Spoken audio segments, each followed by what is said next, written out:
దొంగతనాలతో బెంబేలెత్తిపోయిన గురజాలక నియోజకవర్గం. ఒకే రోజు గురజాలక నియోజకవర్గంలో నడి, కుడి, పులిమాడు, శ్రీనగర్ గ్రామాలలో సుమారు 10ల సంఖ్యలో గృహాల్లో చోరీకి గురి. నల్లటి ముసుగులు ధరించిన దుండగులు. సంక్రాంతి పండగ సందర్భంగా ఊళ్లకు వెళ్లిన వారి ఇళ్లను టార్గెట్ చేసిన దుండగులు. అనుమానం రాకుండా ఇంటికి వేసిన తాళాలను పగలగొట్టి దొంగలు కొత్తగా తెచ్చిన తాళాలను వేసిన వైనం. వరుస దొంగతనాలతో బెంబేలెత్తిపోతున్న గురజాలక నియోజకవర్గ ప్రజలు గురజాలక దాచేపల్లి పోలీసులకు పెద్ద సవాలుగా మారిన సంఘటన.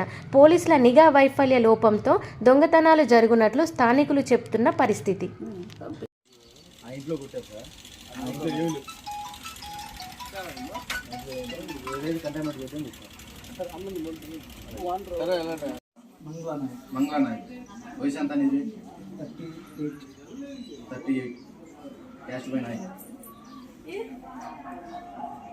ఏం చేస్తుంటావు?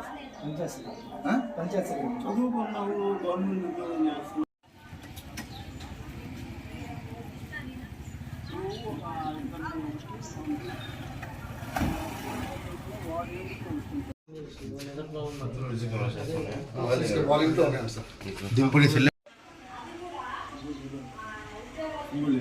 కొత్త డ్రెస్సింగ్ టేబుల్ డోర్ కూడా తీశారు సార్.